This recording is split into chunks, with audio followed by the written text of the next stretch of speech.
ವೀಕ್ಷಕರೇ ಎಲ್ಲರಿಗೂ ನಮಸ್ಕಾರ. ಇದೇ ಆಗಸ್ಟ್ 30ಕ್ಕೆ ಮೈ ಹೀರೋ ಅಂತ ಒಂದು ಹೇಳಿ ಸಿನಿಮಾ ಬಿಡುಗಡೆ ಆಯಿತು. ಸೊ ಅದ್ಭುತ ರೆಸ್ಪಾನ್ಸ್ ಸಿಗ್ತಿದೆ.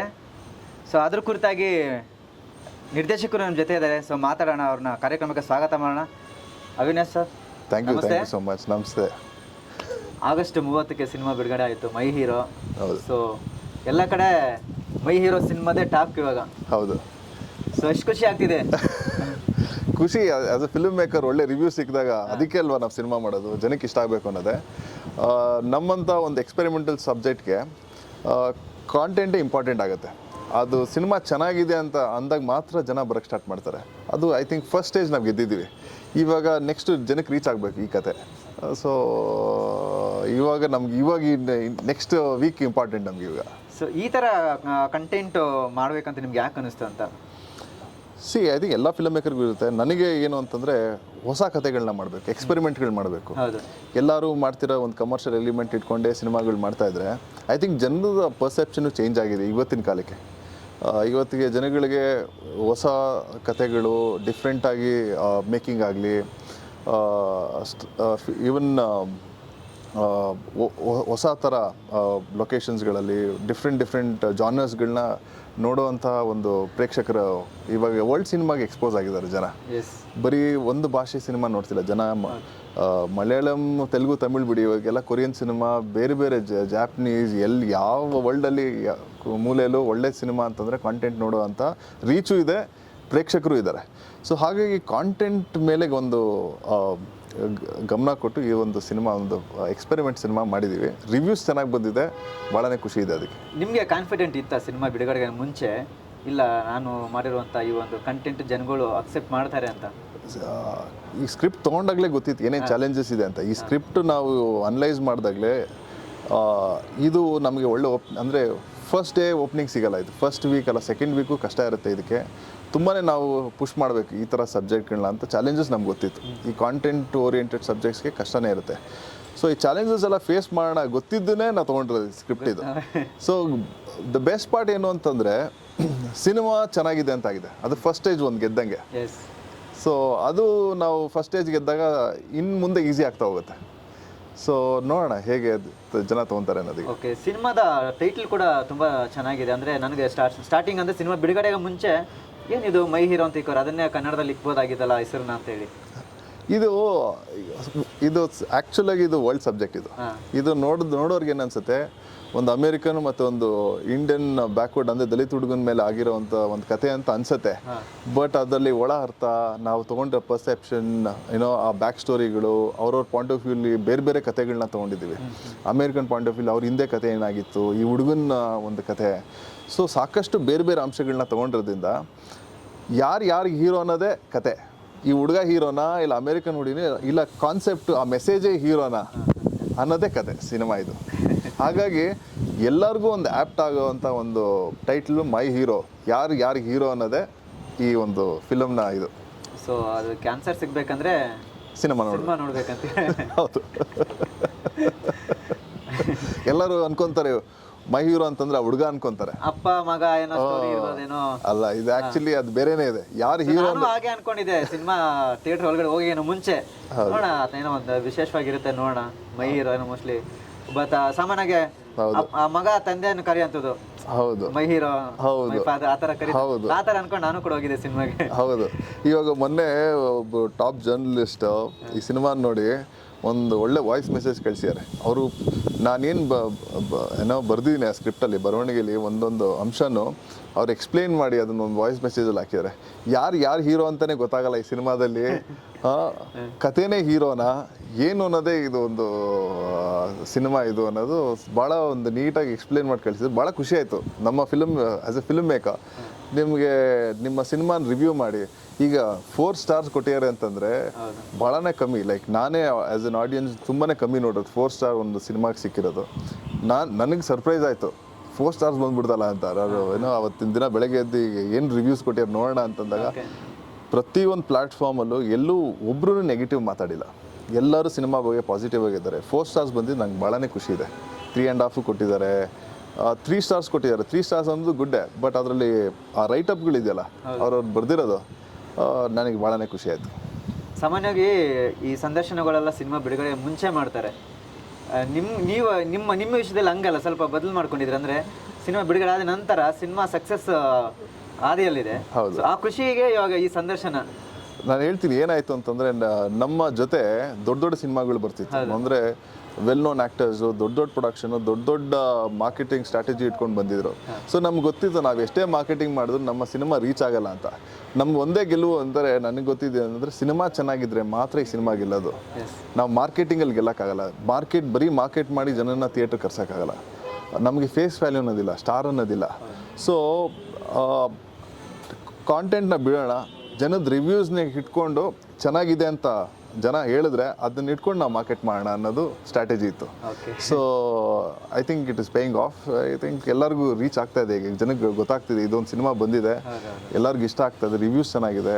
ದೊಡ್ಡ ದೊಡ್ಡ ಏನೋ ಎಡಿಟರ್ಸ್, ಫಿಲ್ಮ್ ಎಡಿಟರ್ಸ್ಗಳು ಫೋನ್ ಮಾಡಿ ಹೇಳ್ತಿದ್ದಾರೆ. ಭಾಳನೇ ಖುಷಿ ಇದೆ.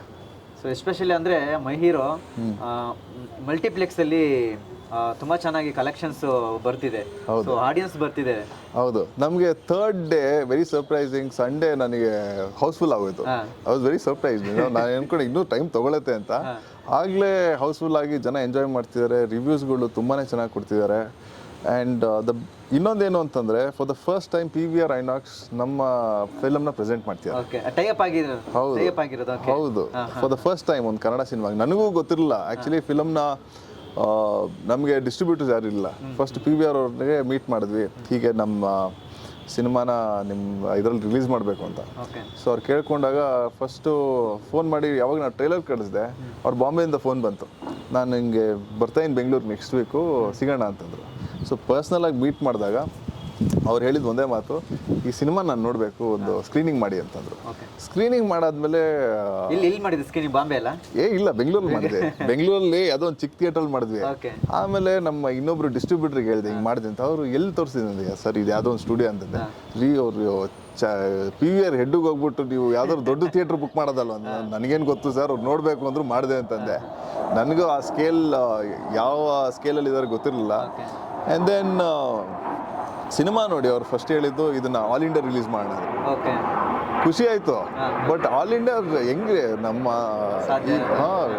ಬಿಕಾಸ್ ಕರ್ನಾಟಕ ರೀಚ್ ಮಾಡೋದೇ ಸಾಕಷ್ಟು ಚಾಲೆಂಜಸ್ ಇದೆ.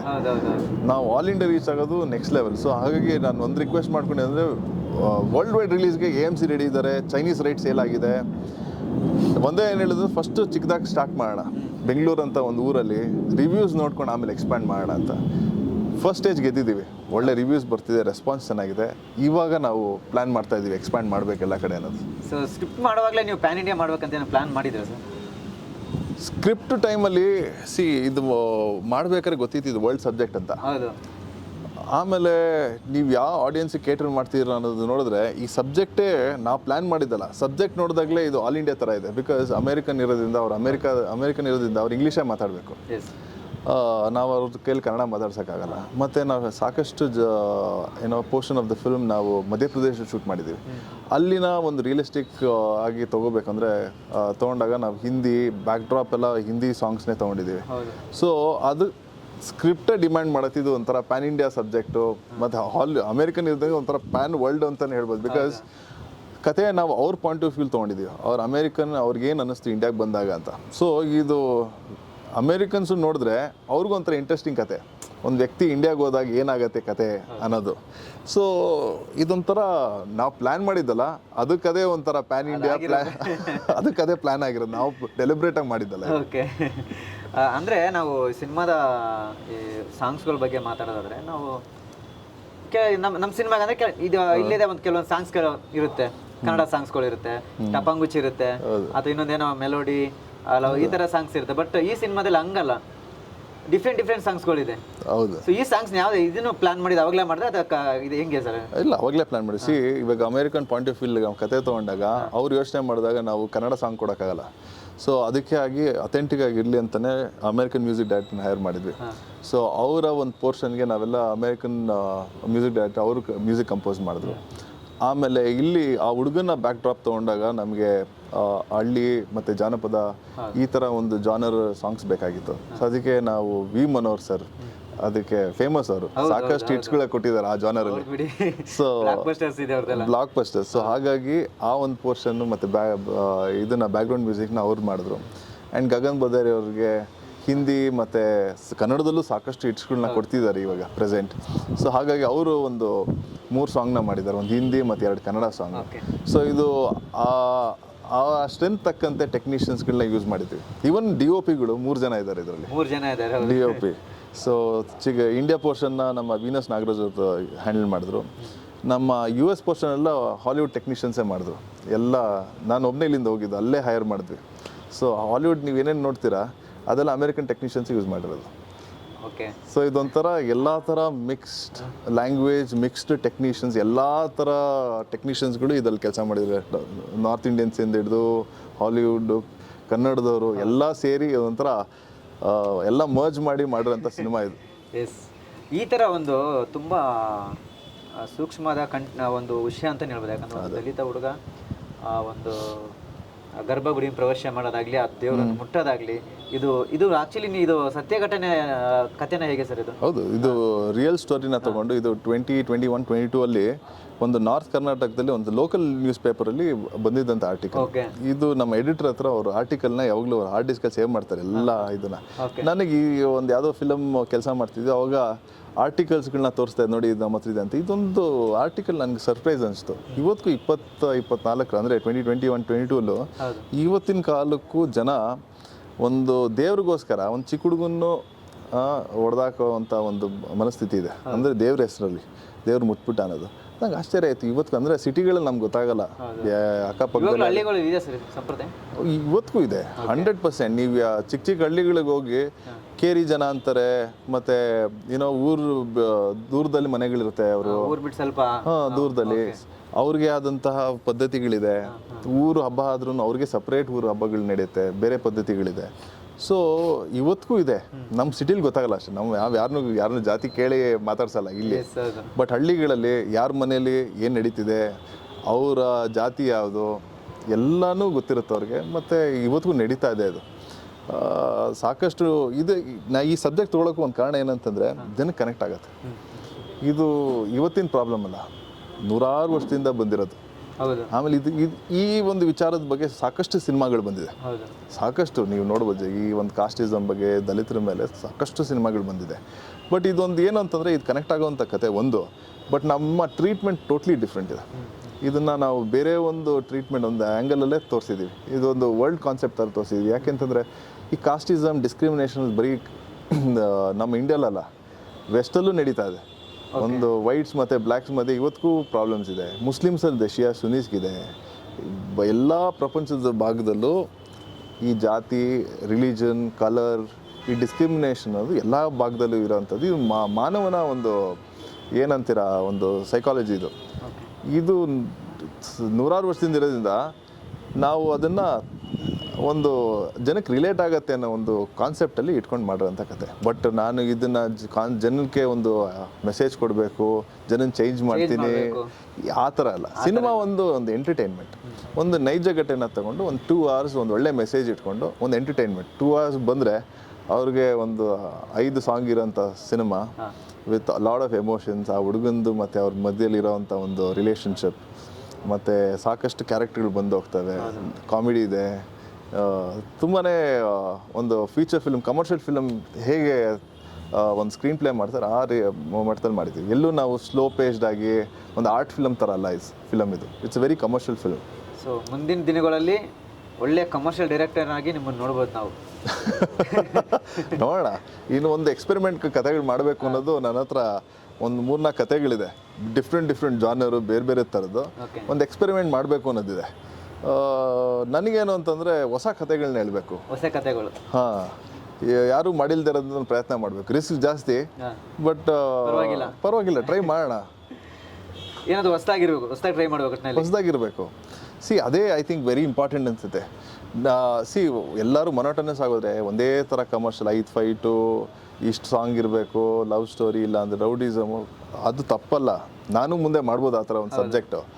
ಬಟ್ ಎಲ್ಲರೂ ಅದೇ ಮಾಡ್ತಿದ್ರೆ ಪ್ರೇಕ್ಷಕರಿಗೂ ಇವಾಗ ಸಾಕಷ್ಟು ಒಂದೇ ಥರ ಜಾನರ್ ಸಿನಿಮಾಗಳು ಬಂದು ನಿಮಗೆ ಗೊತ್ತು, ಕನ್ನಡ ಇಂಡಸ್ಟ್ರಿಲಿ OTT ಸೇಲ್ ಆಗ್ತಿಲ್ಲ, ರೈಟ್ಸ್ಗಳು ಬರ್ತಿಲ್ಲ, ಸಾಕಷ್ಟು ಕಷ್ಟಗಳಿದೆ. ಐ ಥಿಂಕ್ ಇವತ್ತಿಗೆ ಹೊಸ ಪ್ರಯತ್ನಗಳನ್ನ ಮಾಡಬೇಕು. ಆ್ಯಸ್ ಎ ಪ್ರೊಡ್ಯೂಸರ್ ಆಗಲಿ, ಡೈರೆಕ್ಟರ್ಗಳಾಗಲಿ, ಹೊಸ ಸಬ್ಜೆಕ್ಟ್ಗಳು ಬರಬೇಕು, ಪ್ರೇಕ್ಷಕರನ್ನ ಇಂಟ್ರೆಸ್ಟಿಂಗ್ ಆಗಿ ಇಡಬೇಕು ನಾವು. ಅದು ಐ ಥಿಂಕ್ 1, 2, 3 ಜನ ಡೈರೆಕ್ಟರ್ ಆಗಲ್ಲ, ಒಂದು 20-30 ಡೈರೆಕ್ಟರ್ಗಳು ಈ ಥರ ಬೇಕು. ಹೊಸ ಕತೆಗಳನ್ನ ಮಾಡಬೇಕು, ಎಕ್ಸ್ಪ್ಲೋರ್ ಮಾಡಬೇಕು. ಆಡಿಯನ್ಸ್ ನಮ್ಮ ಕನ್ನಡದವರು ಮಾತ್ರ ಅಲ್ಲ, ಬೇರೆ ರಾಜ್ಯದವರು ನಮ್ಮ ಸಿನಿಮಾನ ನೋಡಬೇಕು. ಐ ಥಿಂಕ್ ಉದಾಹರಣೆ ಮಲಯಾಳಂ ಸಿನಿಮಾಸ್ ಇವತ್ತಿಗೆ ನೋಡಿ ಬೇರೆ ಬೇರೆ ಜಾನರ್ ಸಿನಿಮಾಗಳನ್ನ ಮಾಡಿ ನಮಗಿಂತ ಒಂದು ಚಿಕ್ಕ ಮಾರ್ಕೆಟ್ ಅವರು, ಪಾಪ್ಯುಲೇಷನಲ್ಲೂ ಕಮ್ಮಿ ಇದ್ದಾರೆ, ಬಟ್ ಅವರು ಆಲ್ ಇಂಡಿಯಾ ರೀಚ್ ಸಿಗ್ತಾ ಇದೆ ಅವರ ಒಂದು ಕತೆಗಳು. ಐ ಥಿಂಕ್ ಎಲ್ಲರೂ ನಾವೊಂದು ಈ ಥರ ಒಂದು ರಿಸ್ಕ್ ತೊಗೊಂಡು ಸಿನಿಮಾಗಳನ್ನ ಮಾಡಬೇಕು ಅನ್ಸುತ್ತೆ ಇವತ್ತಿನ ಕಾಲಕ್ಕೆ. ಖಂಡಿತ. ಇನ್ನು ಆ ಹುಡುಗನ ಬಗ್ಗೆ ಮಾತಾಡೋದಾದ್ರೆ, ಸೊ ಹೆಂಗೆ ಅದನ್ನ ಸೆಲೆಕ್ಟ್ ಮಾಡ್ಕೊಂಡ್ರಿ ಅಂತ? ನಮಗೆ ಭಾಳ ಕಷ್ಟ. ಈ ಒಂದು ಕ್ಯಾರೆಕ್ಟರ್ ಇದೆಯಲ್ಲ, ಒಂದು ಬ್ಯಾಕ್ವರ್ಡ್ ಕಮ್ಯುನಿಟಿ ದಲಿತ ಹುಡುಗ ಥರ ಅಂತಂದರೆ ಅವ್ನು ನೋಡೋಕೆ ಹಂಗೆ ಇರಬೇಕು. ಒಂದು ಸಿಟಿ ಹುಡುಗನ ಥರ ಬೆಳ್ಳಿಗೆ ಚೆನ್ನಾಗಿದ್ಬಿಟ್ರೆ ಅಂದರೆ ಒಂಥರ ಅದು ಜನ ನೋಡಿದವನಿಗೆ ದಲಿತದ ಥರ ಕಾಣ್ತಿಲ್ವ ಅಂದರೆ ನಮಗೆ ಹಳ್ಳಿ ಥರ ಕಾಣಬೇಕಾಗಿತ್ತು. ಸೊ ಸಾಕಷ್ಟು ಆಡಿಷನ್ಸ್ ಮಾಡಿದ್ವಿ, ಎಲ್ಲ ಕಡೆ ಮಾಡಿದಾಗ ನಮಗೆ ಈ ಹುಡುಗಂದು ಪರ್ಫಾರ್ಮೆನ್ಸ್ ತುಂಬಾ ಒಂಥರ ಅವನು ಬೆಸ್ಟ್ ಪಾರ್ಟ್ ಏನಂದರೆ ಮಕ್ಕಳಿಗೆ ಟ್ರೈನ್ ಮಾಡೋದು ಕಷ್ಟ, ಆ್ಯಕ್ಟ್ ಮಾಡಿಸೋದು. ಬಟ್ ಒಂದು ಪಾಸಿಟಿವ್ ಏನಂದ್ರೆ ಅವ್ನಿಗೆ ಕ್ಯಾಮ್ರಾ ಫಿಯರ್ ಇರಲಿಲ್ಲ. ಅಂದರೆ ಅವ್ನಿಗೆ ಸಂಕೋಚ, ನಾಚಿಕೆ ಅನ್ನೋದಿಲ್ಲ, ಏನು ಮಾಡೋಕ್ಕೂ ರೆಡಿ ಇದ್ದ ಹೇಳಿದ್ರೆ. ಸೊ ಗೊತ್ತಾಯ್ತಿದ್ದು ಒಂಥರ ರಾ ಆ್ಯಕ್ಟರ್ ಇವನ ಕೈಲಿ ಏನು ಬೇಕಾದ್ರೂ ನಾವು ಅಷ್ಟು ಅಂದರೆ ಕ್ಯಾಮ್ರಾ ಫಿಯರ್ ಇಲ್ಲ ಅಂದರೆ ಏನು ಬೇಕಾದ್ರೂ ನಾವು ಮಾಡಿಸ್ಬೋದು. ಸೊ ಹಾಗಾಗಿ ಅವನು ನೋಡ್ತಿದ್ದಂಗೆ ಹೇಳಿದೆ, ಇದು ಓಕೆ, ನಾವು ಬ್ಲೆಂಡ್ ಮಾಡ್ಬೋದು ಈ ಒಂದು ಕ್ಯಾರೆಕ್ಟರ್ನ, ಇಷ್ಟಿದ್ರೆ ಸಾಕು ನಮಗೆ, ಮಿಕ್ಕಿದ್ದನ್ನು ಮಾಡ್ಬೋದು ಅಂತ ನಾವು we too came. And highlight ಆಗ್ತಿರೋದು ಆ ಹುಡುಗನೇ ಇವತ್ತು ಸಿನಿಮಾದಲ್ಲಿ. ಭಾಳಷ್ಟು ಜನ ಆಗಲೇ ಅವನು ತುಂಬಾ ನೋಟಿಸ್ ಆಗ್ತೇನೆ. ನಾನು ಹೇಳಿದೆ, ನೀನಾಗಲೇ ಸ್ಟಾರ್ ಆಗ್ತಾ ಇದೆಯಾ ಇವಾಗ. ಅವ್ನು ನಗ್ತಾ ಇದ್ದ, ಬಿಕಾಸ್ ಥಿಯೇಟ್ರಿಗೆ ಅವನು ಹೋಗಿದ್ವಿ, ಥಿಯೇಟ್ರಿಗೆ ಹೋಗಿದ್ವಿ, ಆಗಲೆಲ್ಲ ಜನ ಸೇರ್ತಿದ್ದಾರೆ ಅವನ್ನ ನೋಡಿ. ಆಗಲೇ ಅವ್ನು ಭಾಳಷ್ಟು ಜನ ಇಷ್ಟಪಡ್ತಿದ್ದಾರೆ ಹುಡುಗನ. It's a nice feeling. ನಮ್ಮ ಆ್ಯಸ್ ಎ ಫಿಲ್ಮ್ ಮೇಕರ್ ನಮ್ಗೆ ಅದೇ ಬೇಕು, ಜನ ನೋಟಿಸ್ ಮಾಡಬೇಕು ನಮ್ಮ ಸಿನಿಮಾನ, ಆ್ಯಕ್ಟ್ರ್ಗಳಿಗೆ ಆ ಪ್ರೆಸೆನ್ಸ್ ಸಿಗಬೇಕು ಅನ್ನೋದು. It's A nice thing, nice feeling. Okay, ಇತ್ತೀಚೆಗೆ ನಮ್ಮ ಕನ್ನಡ ಸಿನಿಮಾಗಳು ಹೆಂಗಾಗ್ತಿದೆ ಅಂದರೆ, ವಾರಕ್ಕೆ 8, 9, 10, 12 ಈ ಸಂಖ್ಯೆ ಹುಲಿ ಥರ ಹೌದು ಬರ್ತಿದೆ ಹೋಗ್ತಿದೆ. ನಾವು ಕನ್ನಡ ಸಿನಿಮಾ ಎಲ್ಲೋ ನಮಗೆ ಪೈಪೋಟಿ ಥರ ಹೋಗಿದೆ. ಹೌದು. ಸೊ ಹಾಗಾಗಿ ಸೊ ನೀವು ಯಾವ ರೀತಿ ಅಂದ್ಕೊಂಡಿದ್ದೀರಿ, ನಮ್ಮದು ಅದರಲ್ಲೂ ಒಂದು ಆಗ್ಬಿಡುತ್ತೆ ಅಂತ ಅಂದ್ಕೊಂಡಿದ್ದೀರಿ ಹೇಗೆ sir? C, end of the day content very important. ಇವತ್ತಿಗೆ ನಮಗೂ ಅಷ್ಟೇ ಫಸ್ಟ್ ಸ್ಕ್ರಿಪ್ಟ್ ನಾನು ನಮ್ಮ ಇಂಡಸ್ಟ್ರಿಯಲ್ಲಿ ನಾನು ಡಿಸ್ಕಸ್ ಮಾಡಿದಾಗ ಇದ್ರ ಬಗ್ಗೆ ಯಾರೂ ಇದು ವರ್ಕ್ ಆಗಲ್ಲ, ಯಾವುದೇ ಎಲಿಮೆಂಟ್ಸ್ಗಳಿಲ್ಲ, OTT ಅವರು ಇದನ್ನು ತೊಗೊಳ್ದೇ ಇರ್ಬೋದು ಅಂತ ಹೇಳ್ತಿದ್ರು. ಆ್ಯಂಡ್ ಆಮೇಲೆ ಎಷ್ಟೊಂದು ಜನ ಹೇಳಿದ್ರು ಇದನ್ನು ಕನ್ನಡದಲ್ಲಿ ಮಾಡಬೇಡಿ, ಹಿಂದಿಲಿ ಮಾಡಿ, ಬಿಕಾಸ್ ಅಲ್ಲಿ ಅಟ್ಲೀಸ್ಟ್ ನಿಮಗೆ ಏನೋ ಮಾರ್ಕೆಟ್ ದೊಡ್ಡದಿದೆ, ಈ ಥರ ಜಾನರ್ಗಳು ಓಡುತ್ತೆ, ಆ ಥರ ಆಡಿಯನ್ಸ್ಗಳಿದ್ದಾರೆ. ನಮ್ಮ ಕನ್ನಡ ಆಡಿಯನ್ಸ್ ವೆರಿ ಟ್ರಿಕಿ, ತುಂಬ ವೆರಿ ಸೆಲೆಕ್ಟಿವ್. ಬೇರೆ ಇಂಡಸ್ಟ್ರಿ ಥರ ಫಸ್ಟ್ ಡೇನೇ ಜನ ಹೋಗಿ ಸಿನಿಮಾ ನೋಡಲ್ಲ. ತುಂಬ ರಿವ್ಯೂಸ್ ಚೆನ್ನಾಗಿದೆ, ಕತೆ ತುಂಬ ಸ್ಟ್ರಾಂಗ್ ಇದೆ, ಡೈರೆಕ್ಷನ್ ಚೆನ್ನಾಗಿದೆ ಅಂದ್ರೆ ಮಾತ್ರನೇ ಥಿಯೇಟರ್ ಕಡೆ ಮುಖ ಅವ್ರದ್ದು. ನಮ್ಮಲ್ಲಿ ಬೇರೆ ಇಂಡಸ್ಟ್ರಿ ಥರ ಫಸ್ಟ್ ಡೇ ಯಾರು ಆ ಥರ ಫೆನೆಟಿಕ್ಸ್ ಇಲ್ಲ, ಅಂದರೆ ಸಿನಿಮಾ ಅನ್ನೋದು ಕ್ರೇಜ್ ಅನ್ನೋದಿಲ್ಲ ಇಲ್ಲಿ ನಮ್ಮ ರಾಜ್ಯದಲ್ಲಿ. ಸೊ ಎಲ್ಲರೂ ಬೇಡ ಕನ್ನಡ ಅಂದರು. ಬಟ್ ನನಗೇನಂತದ್ದು, ಈ ಕನ್ನಡದ ಕತೆ, ಇಲ್ಲಾಗಿರೋ ಕತೆ, ಅದನ್ನು ಬೇರೆ ಲ್ಯಾಂಗ್ವೇಜಲ್ಲಿ ಅಥೆಂಟಿಕಾಗಿ ಕಾಣಲ್ಲ ಅಂತ ನನಗೆ. ಆ್ಯಂಡ್ ಇದು ಇನ್ನೊಂದೇನು ಅಂತಂದರೆ, ಸಾಕಷ್ಟು ಇಂಡಿಯಾದಲ್ಲಿ ಬೇರೆ ಬೇರೆ ಜಾಗದಲ್ಲಿ ಶೂಟ್ ಮಾಡಿರೋದ್ರಿಂದ, ಮಧ್ಯಪ್ರದೇಶಲ್ಲಿ 50% ಮಾಡಿದ್ದೀವಿ, US, ಅಮೇರಿಕನ್ ಆ್ಯಕ್ಟರ್, ಸಾಕಷ್ಟು ಇಂಗ್ಲೀಷ್ ಇದೆ, ಸಾಕಷ್ಟು ಕನ್ನಡನೂ ಇದೆ, ಹಿಂದಿನೂ ಇದೆ. ಸೊ ನನಗೆ ಅನಿಸ್ತಂದರೆ language shouldn't be a barrier. ಯಾಕೆಂತಂದರೆ ಸಿನಿಮಾ ಅನ್ನೋದು ಎಮೋಷನ್ಸ್, ಯಾವ ಲ್ಯಾಂಗ್ವೇಜ್ ಅನ್ನೋದು ಇಂಪಾರ್ಟೆಂಟ್ ಅಲ್ಲ. ಸಿನಿಮಾ ಚೆನ್ನಾಗಿತ್ತು ಅಂದರೆ ನನಗೆ ಮಲಯಾಳಂ ಅರ್ಥ ಆಗಲ್ಲ, ಬಟ್ ಸಿನಿಮಾ ಚೆನ್ನಾಗಿದೆ ನೋಡ್ತೀನಿ. ಈಗ ಯಾವ್ದಾದ್ರು ಜಾಪನೀಸ್ ಫಿಲಮ್ ಚೆನ್ನಾಗಿದೆ ಅದನ್ನು ನೋಡ್ತೀನಿ. ಸೊ ಜನ ನೋಡ್ತಿದ್ದಾರೆ ಅಂತಂದರೆ it's not about the language. Cinema ಚೆನ್ನಾಗಿ, ಕಾಂಟೆಂಟ್ ಚೆನ್ನಾಗಿತ್ತು ಅಂದರೆ ಯಾರು ಬೇಕಾದ್ರೂ ನೋಡ್ತಾರೆ. ಪ್ರಪಂಚದ ಎನಿ ಕಾರ್ನರ್ ಫಿಲಮು ನೋಡ್ತಾರೆ. ಇದನ್ನು ಹುಡುಕಿ ಆದರೂ ಆನ್ಲೈನ್ ಇವತ್ತಿಗೆ ಸೋಷಿಯಲ್ ಮೀಡಿಯಾ ಮತ್ತು ಇಂಟರ್ನೆಟ್ ಎಷ್ಟು ಸ್ಟ್ರಾಂಗ್ ಇದೆ ಅಂತಂದರೆ, ಕಾಂಟೆಂಟ್ನ ಎಲ್ಲಿಂದ ಯಾವ ಮೂಲೆ, ಪ್ರಪಂಚದಲ್ಲಿ ಯಾವ ಮೂಲೆಯಲ್ಲಿ ಬೇಕಾದ್ರೂ ನೋಡ್ತಾರೆ. ಹೌದು. ಸೊ ಒಳ್ಳೆ ಕಾಂಟೆಂಟ್ ಈಸ್ ಇಂಪಾರ್ಟೆಂಟ್. ಕನ್ನಡದಲ್ಲಿ ಏನಾಗ್ತಿದೆ, ಹೆಚ್ಚು ಸಿನಿಮಾಗಳು ಬರ್ತಿದೆ, ಬಟ್ ನೀವು ನೋಡ್ತಿರೋ ಆಲ್ಮೋಸ್ಟ್ ಒಂದು 95-99% ಸಿನಿಮಾಗಳು ಫೇಲ್ ಆಗ್ತಿದೆ. ಸಾಕಷ್ಟು ಇದು ಕಾಂಟೆಂಟ್ ಅಷ್ಟು ಸುಮಾರಾಗಿರುತ್ತೆ. ಇಲ್ಲಾಂದರೆ ಎಲ್ಲರೂ ಒಂದೇ ಥರ ಜಾನರ್ ಸಿನಿಮಾಗಳನ್ನ ಮಾಡ್ತಾರೆ, ಬೇರೆ ಎಕ್ಸ್ಪೆರಿಮೆಂಟ್ಗಳು ಮಾಡ್ತಾಯಿಲ್ಲ. ಒಂದು ಎರಡನೇದು, ಎಷ್ಟೊಂದು ಜನಕ್ಕೆ ಮಾರ್ಕೆಟ್ ಮಾಡೋಕ್ಕೆ ಗೊತ್ತಾಗಲ್ಲ. ಇನ್ನೊಂದು, ಬಜೆಟ್ಗಳಿರಲ್ಲ. ತುಂಬಾ ಕಷ್ಟ. ಒಂದು ಸಿನಿಮಾ ಮಾಡಿ ಅದನ್ನು ಸೇಲ್ ಮಾಡಂದರೆ ಅದನ್ನು ಮಾರುಕಟ್ಟೆಗೆ ತಂದು ಅದನ್ನು ಮಾರ್ಕೆಟ್ ಮಾಡೋದು ಬಿಗ್ಗೆಸ್ಟ್ ಚಾಲೆಂಜ್ ಅದು. ಸೊ ನಿಮ್ಮ ಬಜೆಟ್ ಇರಬೇಕು, ಒಂದು ಸ್ಟ್ರಾಟಜಿ ಇರಬೇಕು, ಕಾಂಟೆಂಟು ಚೆನ್ನಾಗಿರ್ಬೇಕು, ಎಲ್ಲ ಕಾಂಬಿನೇಷನ್ಗಳು ಆದರೆ ಮಾತ್ರ ಒಂದು ಸಿನಿಮಾ ಗೆಲ್ಲಕ್ಕೆ ಸಾಧ್ಯ. ಹಾಗಾಗಿ ಆ್ಯಂಡ್ ಇವತ್ತಿಗೆ ಇನ್ನೊಂದೇನು ಅಂತಂದರೆ ಫ್ರೀ ಕಾಂಟೆಂಟ್ ಇದೆ ಯೂಟ್ಯೂಬಲ್ಲಿ. ನಿಮಗೆ ಒಬ್ಬರು ಬ್ಯುಸಿಯಾಗಿ ಏನೋ ಒಂದು ಎಂಗೇಜ್ ಆಗಬೇಕು ಅಂತಂದರೆ ಸಾಕಷ್ಟು ಇಂಟರ್ವ್ಯೂಗಳಿದೆ, ಎಲ್ಲ ಥರ ವೀಡಿಯೋಸ್ ಇದೆ. ಅದೆಲ್ಲ ಬಿಟ್ಟು ದುಡ್ಡು ಕೊಟ್ಟು ಸಿನಿಮಾಗೆ ಬರಬೇಕಂದ್ರೆ ನೀವೇನೋ ಎಕ್ಸ್ಟ್ರಾರ್ಡಿನರಿಯಾಗಿ ಮಾಡಿರಬೇಕು. ಬಿಕಾಸ್ ಎಲ್ಲರೂ ಒಂದು ಮೊಬೈಲ್ ತೊಗೊಂಡು ಒಂದು ಶಾರ್ಟ್ ಫಿಲಮ್ ಮಾಡಿಬಿಡ್ತಾರೆ, ಅದನ್ನು ಅಪ್ಲೋಡ್ ಮಾಡಿರ್ತಾರೆ. ಒಂದು ಚಿಕ್ಕ ಕಥೆನೇ ಮಾಡಿ ಹಾಕ್ಬೋದು ಒಂದು ಶಾರ್ಟ್ ಫಿಲಮ್ ಮಾಡಿ. ಬಟ್ ಜನ ಅದೆಲ್ಲ ಬಿಟ್ಟು OTT ಅಂತ ಇದು ಫ್ರೀ ಅಂದರೆ ಪ್ಲ್ಯಾಟ್ಫಾರ್ಮ್ ಎಲ್ಲ ನಿಮ್ಗೆ ಮೂವಿ ಸಿಗುತ್ತೆ. ಟಿ ವಿಲಿ ಎಷ್ಟು ಸೀರಿಯಲ್ಗಳು, ಎಷ್ಟು ನಿಮ್ಗೆ ರಿಯಾಲಿಟಿ ಶೋಸ್ಗಳಿದೆ. ಇದನ್ನೆಲ್ಲ ಬಿಟ್ಟು ಜನ ಥಿಯೇಟ್ರಿಗೆ ಬರಬೇಕಂದ್ರೆ ನಿಮ್ಮ ಕಥೆ ಏನೋ ಎಕ್ಸ್ಟ್ರಾರ್ಡಿನರಿ ಆಗಿರಬೇಕು. ಐ ಥಿಂಕ್ ಫಿಲಮ್ ಮೇಕರ್ಸ್ಗಳು ಅದನ್ನು ಯೋಚನೆ ಮಾಡಬೇಕು. ಏನಾದ್ರು ಒಂದು ಡಿಫ್ರೆಂಟ್ ಕಥೆಗಳು ತಂದರೆ ಮಾತ್ರ ಇಲ್ಲಿ ಸಸ್ಟೇನ್ ಆಗೋಕ್ಕಾಗತ್ತೆ. ಈಗ ಬೆಂಗಳೂರು ಅಂತ ಮಾರ್ಕೆಟು ತುಂಬಾ ಒಂದು ಟ್ರಿಕಿ ಮಾರ್ಕೆಟ್. ಬಿಕಾಸ್ ನಮ್ಮಲ್ಲಿ ಎಲ್ಲ ಥರದ ಜಾನರ್ ಆಡಿಯನ್ಸ್ ಇದ್ದಾರೆ, ಆಮೇಲೆ ಲ್ಯಾಂಗ್ವೇಜ್ ಆಡಿಯನ್ಸ್ ಇದ್ದಾರೆ. ನಿಮಗೆ ಮಲಯಾಳೀಸ್ ಇದ್ದಾರೆ, ತೆಲುಗುವ್ರು ಇದ್ದಾರೆ, ತಮಿಳವ್ರು ಇದ್ದಾರೆ, ಹಿಂದಿ ನಾರ್ತ್ ಇಂಡಿಯನ್ಸ್ ಇದ್ದಾರೆ, ಕನ್ನಡದವ್ರು ಇದ್ದಾರೆ. ಸೊ ಇದೆಲ್ಲ ಮಿಕ್ಸ್ಡ್ ಪಾಪ್ಯುಲೇಷನ್ ನಮ್ಮ ಬೆಂಗಳೂರಲ್ಲಿ. ಇಲ್ಲಿ ಏನು ಅಂತಂದರೆ ಬೆಸ್ಟ್ ಆಫ್ ಬೆಸ್ಟ್ ಫಿಲಮ್ಸ್ ಇಂಡಿಯಾದಲ್ಲಿ ಯಾವುದೇ top Hindi cinema, top Telugu cinema, top Tamil cinema release ಆಗುತ್ತೆ ಇಲ್ಲಿ. ಅಂದರೆ ಬೆಸ್ಟ್ ಸಿನಿಮಾಗಳು. ಇದ್ರ ಮಧ್ಯದಲ್ಲಿ ನಾವು ಕಾಂಪೀಟ್ ಮಾಡಬೇಕು. ಬರೀ ನಮ್ಮ ಕನ್ನಡ ಸಿನಿಮಾ ಅಲ್ಲ, ಬೇರೆ ಲ್ಯಾಂಗ್ವೇಜ್ನ ಬೆಸ್ಟ್ ಸಿನಿಮಾಗಳು, ಬಿಗ್ ಬಜೆಟ್ ಸಿನಿಮಾಗಳು ಇಲ್ಲಿ ಬರುತ್ತೆ. ನಮ್ಮಂಥ ಒಂದು ಚಿಕ್ಕ ಮಾರ್ಕೆಟಲ್ಲಿ ಚಿಕ್ಕ ಸಿನಿಮಾಗಳು ಅದ್ರ ಮುಂದೆ ಕಾಂಪೀಟ್ ಮಾಡೋ ಥರ ಇರುತ್ತೆ. ನಾವು ನಮ್ಮ ಕತೆ ಅಂದರೆ ಬಜೆಟ್ ಅಲ್ಲ, ಕತೆಗಳು ಸ್ಟ್ರಾಂಗ್ ಆಗಿದ್ದು ತುಂಬ ಒಳ್ಳೆ ಕಾನ್ಸೆಪ್ಟ್ಗಳು ಬಂದರೆ ಕಾಂಪೀಟ್ ಮಾಡ್ಬೋದು. ಇಲ್ಲ ಅಂತಂದರೆ ನಮಗೆ ಪ್ಲ್ಯಾಟ್ಫಾರ್ಮು ಸಿಗೋಲ್ಲ, ಥಿಯೇಟ್ರ್ಗಳು ಸಿಗೋಲ್ಲ. ಜನರು ಇಲ್ಲಿ ಎಲ್ಲ ಲ್ಯಾಂಗ್ವೇಜ್ಗೆ ಎಕ್ಸ್ಪೋಸ್ ಆಗಿರೋದ್ರಿಂದ ಆ ಕಾಂಟೆಂಟ್ಗಳು ರೀಚ್ ಆಗಲ್ಲ, ಇಂಟ್ರೆಸ್ಟ್ ಪಡಲ್ಲ. ಸೊ ಕಾಂಟೆಂಟ್ ತುಂಬಾ ಸ್ಟ್ರಾಂಗ್ ಇರಬೇಕು. ಇಲ್ಲಿ ಈ ಒಂದು ಬೆಂಗಳೂರು ಮಾರ್ಕೆಟಲ್ಲಿ ನಾವು ಫೈಟ್ ಮಾಡಬೇಕು ಅಂತಂದರೆ. ಸರ್, ಸಿನಿಮಾದಲ್ಲಿ ಸಾಕಷ್ಟು ಜನ ಕಲಾವಿದರಿದ್ದಾರೆ, ಅದರಲ್ಲೂ ವಿಶೇಷವಾಗಿ ನಮ್ಮ ದತ್ತಣ್ಣವ್ರ ಬಗ್ಗೆ ಮಾತಾಡಲೇಬೇಕು. ದತ್ತಣ್ಣ ಸರು ನನಗೆ ಹಳೆ ಪರಿಚಯ. ಅವರು ಒಂದು 15-20 ವರ್ಷದಿಂದ ನಮ್ಮ ಫ್ಯಾಮಿಲಿಗೆ ಗೊತ್ತಿರೋರೆ.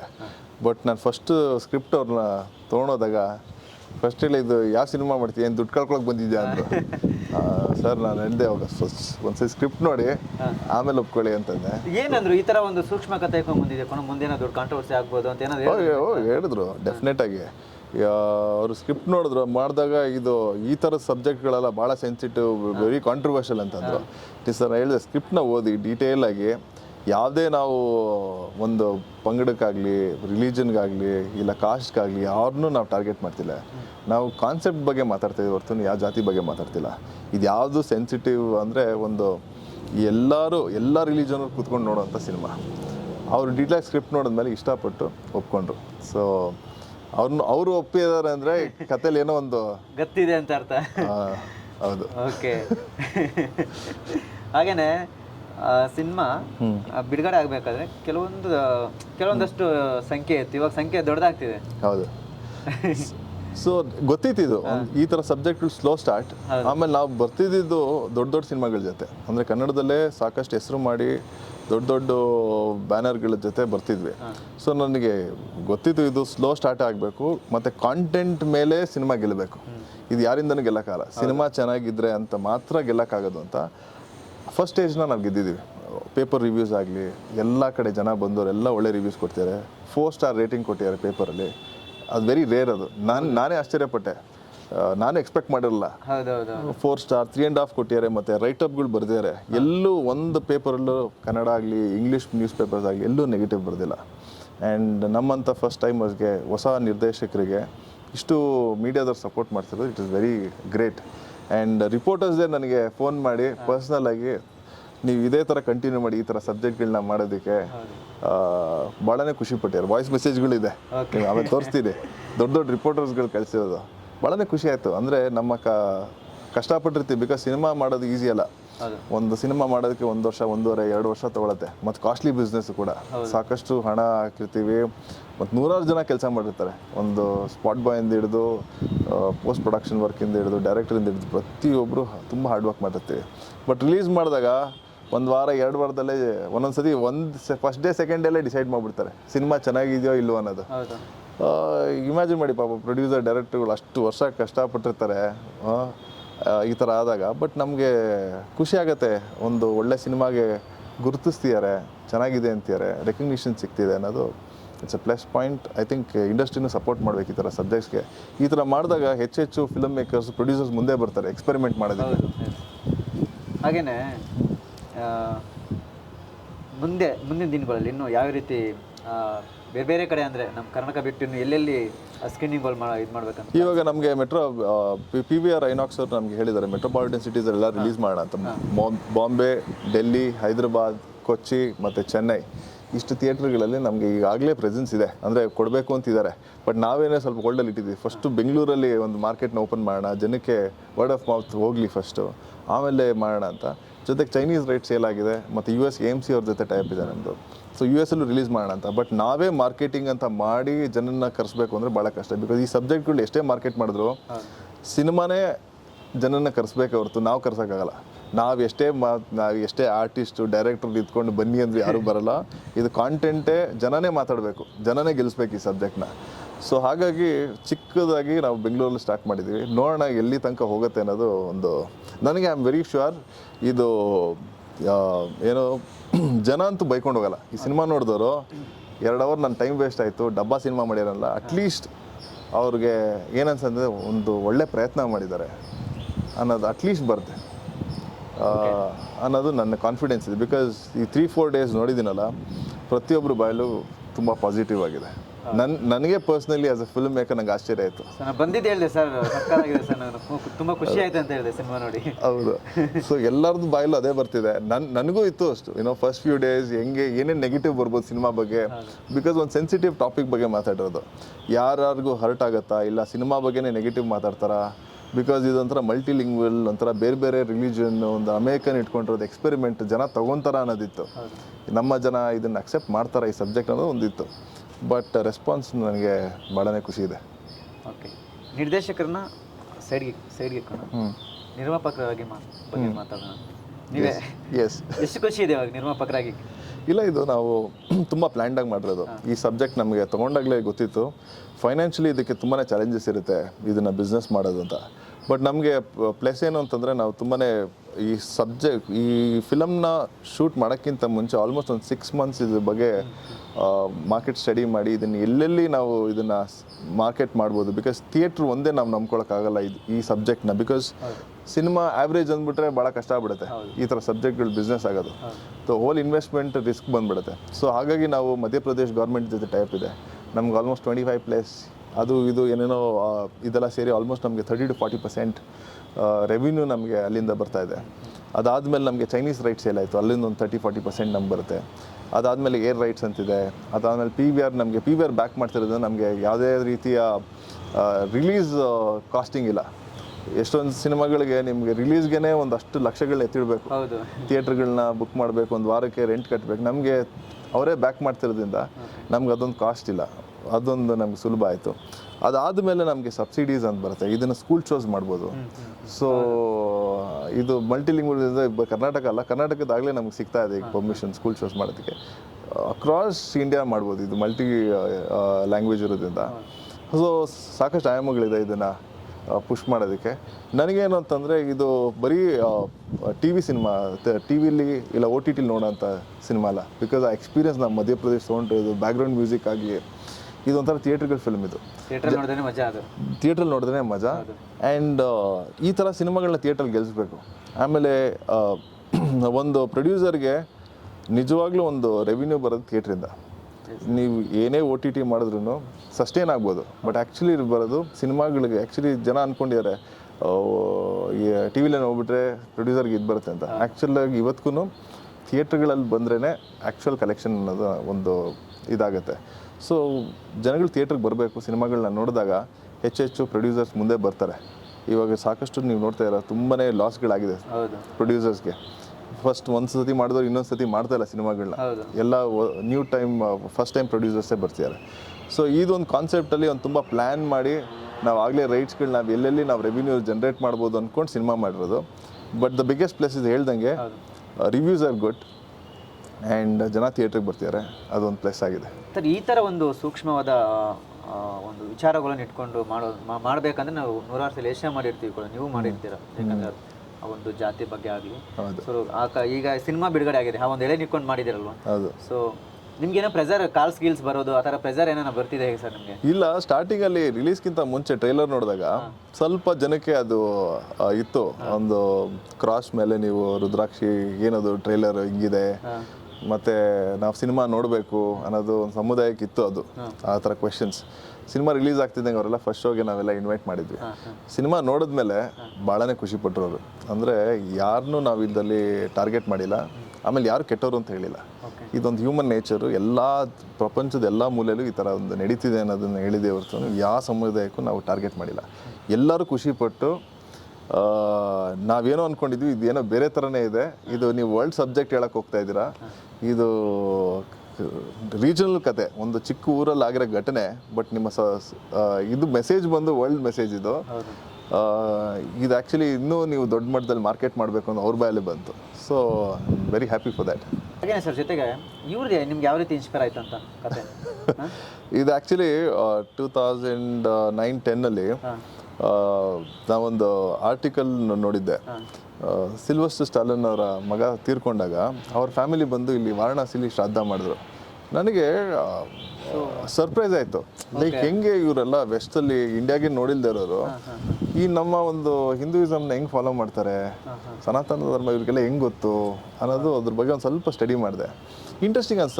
ಇವರೊಬ್ಬರೇ ಅಲ್ಲ, ಸಾಕಷ್ಟು ಫಾರಿನರ್ಸ್ಗಳು ಇದನ್ನು ಫಾಲೋ ಮಾಡ್ತಾರೆ. ಮತ್ತು ನಮ್ಮ ಹಿಂದೂಯಿಸಮ್ ಬಗ್ಗೆ ಗೊತ್ತು. ನಮ್ಮದು ಒಂದು ವೆರಿ ಹಳೆಯದಾದ ಸಿವಿಲೈಸೇಷನ್, ಸಾಕಷ್ಟು ಒಂದು ಸಾವಿರಾರು ವರ್ಷದ ನಮ್ಮ ಇದಿದೆ, ಇತಿಹಾಸ ಇದೆ ನಮ್ಮ ದೇಶದಲ್ಲಿ. ಸೊ ತುಂಬಾ ಸ್ಟ್ರಾಂಗ್ ಬಿಲೀವ್ಸ್ ಇರೋಂಥ ಇದು. ಸೊ ಸಾಕಷ್ಟು ದೇಶಗಳಲ್ಲಿ ನಮ್ಮ ಸಂಸ್ಕೃತಿ ಗೊತ್ತಿದೆ, ನಮಗೆ ಎಷ್ಟು ಗೊತ್ತಿಲ್ಲ, ಬಟ್ ಬೇರೆಯವರು ತುಂಬಾ ತಿಳ್ಕೊಂಡಿದ್ದಾರೆ ನಮ್ಮ ಸಂಸ್ಕೃತಿ ಬಗ್ಗೆ. ಸೊ ಅದನ್ನು ನಾನು ತೋರಿಸ್ಬೇಕು ಅನ್ನೋದು. ಅಂದರೆ ಇಲ್ಲಿ ಯಾರ್ದು ಹೆಚ್ಚಿದೆ ಕಮ್ಮಿ ಇದೆ ಅಂತಲ್ಲ, ನಮ್ಮ ಒಂದು ಕಲ್ಚರ್ನ ಆ ಒಂದು ಕತೆಗೆ ಬೇಕಾಗಿತ್ತು, ಅದನ್ನು ತೋರಿಸಿದ್ವಿ. ಬಟ್ ನಾವು ಬೇರೆಯವ್ರನ್ನ ಇದು ಮಾಡೋದಾಗಲಿ, ನಮ್ಮ ಚೆನ್ನಾಗಿದೆ ಅದು ಎಲ್ಲೂ ನಾವು ಕಂಪೇರ್ ಮಾಡಿಲ್ಲ. ಆ ಒಂದು ನಮ್ಮ ಒಂದು ಏನು ಹೆರಿಟೇಜ್ ಇದೆ, ನಮ್ಮ ಒಂದು ಸಿವಿಲೈಸೇಷನ್ ಬಗ್ಗೆ ಒಂದು ಜಿಸ್ಟ್ ಆಗಿ ತೊಗೊಂಡಿದ್ದೀವಿ ಕತೆ. ಸೊ ಸಾಕಷ್ಟು ನೈಜ ಘಟನೆಗಳ ಮೇಲೆ ಮಾಡಿರೋಂಥ ಕತೆ ಇದು. ಓಕೆ ಸರ್, ನಿರ್ದೇಶಕರು ನಿರ್ಮಾಪಕರು ಹಾಗೆ ವೀಕ್ಷಕರಿಗೆ ಏನು ಕೇಳ್ತೀರಿ? ಯಾಕಂದರೆ ಯಶಸ್ಸಿನ ಹಾದಿಯಲ್ಲಿದ್ದೀರಿ. ಒಂದೇ ರಿಕ್ವೆಸ್ಟ್ ಏನಂತಂದರೆ, ಇನ್ನೂ ಹೆಚ್ಚಿನ ರೂಪದಲ್ಲಿ ಜನ ಥಿಯೇಟ್ರಿಗೆ ಬರಬೇಕು. ಈ ಥರ ಸಿನಿಮಾಗಳನ್ನ ಗೆಲ್ಲಿಸಿದ್ರೆ ನಮಗೂ ಇನ್ನೂ ಒಂದು ಪ್ರೋತ್ಸಾಹ ಸಿಗುತ್ತೆ. ಇನ್ನೂ ಈ ಥರ ಎಕ್ಸ್ಪೆರಿಮೆಂಟಲ್ ಸಬ್ಜೆಕ್ಟ್ಗಳನ್ನ ನಮ್ಮ ಇಂಡಸ್ಟ್ರಿಗೆ ಕೊಡ್ಬೋದು. ಇನ್ನೂ ಈ ಥರ ಸಿನಿಮಾಗಳನ್ನ ನಾಟ್ ಓನ್ಲಿ ಇನ್ ಕರ್ನಾಟಕ, ಬೇರೆ ಬೇರೆ ರಾಜ್ಯಗಳಲ್ಲಿ ರಿಲೀಸ್ ಮಾಡೋಂಥ ಶಕ್ತಿ ಸಿಗುತ್ತೆ. ಎಲ್ಲರಿಗೂ ರಿಕ್ವೆಸ್ಟ್ ಏನಂತಂದರೆ, ನಮ್ಮಂಥ first timers, newcomers, experimental ಫಿಲ್ಮ್ಸ್ಗೆ ನೀವೆಲ್ಲ ಪ್ರೋತ್ಸಾಹ ಮಾಡಬೇಕು ಅಂತ ನಾನು ಕೇಳ್ಕೊತೀನಿ. Thank you sir, thank you so much. Thank you.